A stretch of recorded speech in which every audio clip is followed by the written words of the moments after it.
When we think of nature, we usually think of it as something that includes pristine wilderness and the absence of human touch.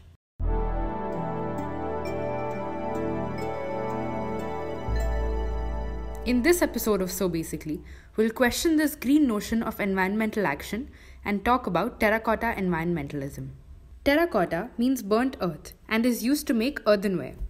It is a representation of human action on a natural resource.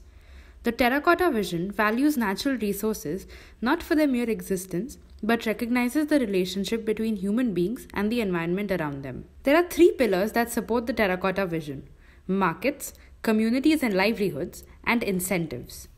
While markets are seen as enablers of environmental degradation, it may sound counterintuitive to think about markets as the source of environmental preservation. However, markets are agnostic. They're not accustomed to only work in a certain way and can always be recalibrated to provide environmental solutions. Think about industrial emissions that cause large-scale pollution. To curb the emissions, various governments have adopted control approaches such as heavy taxation and one-size-fits emission standards for different industries.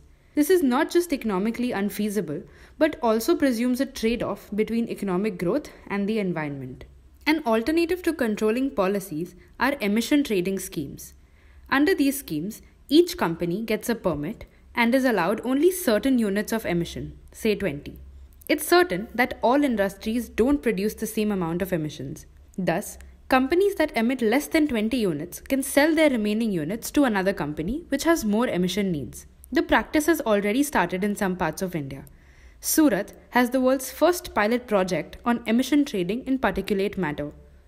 In this way, the system uses the power and flexibility of markets and leads to a win-win situation of simultaneously A. reducing total cost of regulation, B. increasing firm profits, and C. protecting citizens from pollution.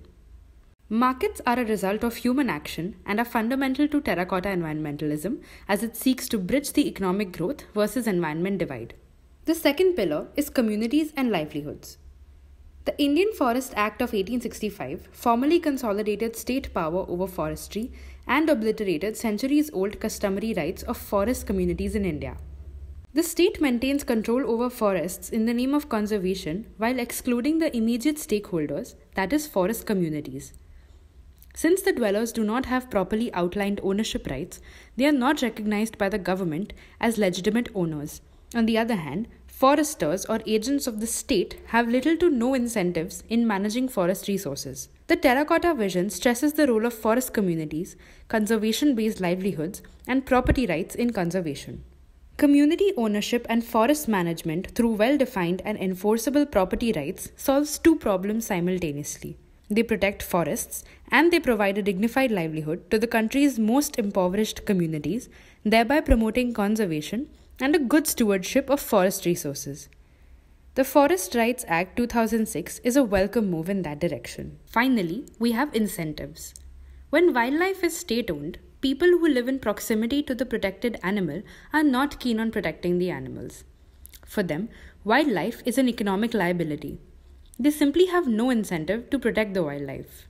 The Campfire Project in Zimbabwe was the first community-based wildlife conservation initiative that approached wildlife as a renewable and profitable resource.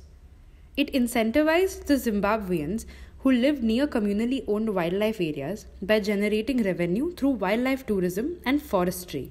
It effectively streamlined the incentives of the local community towards the protection of wildlife. So basically, in the terracotta vision, people matter.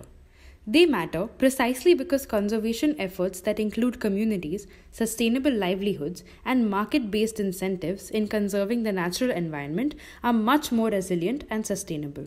For more information, please visit spontaneousorder.in, and as always, like, share, and subscribe.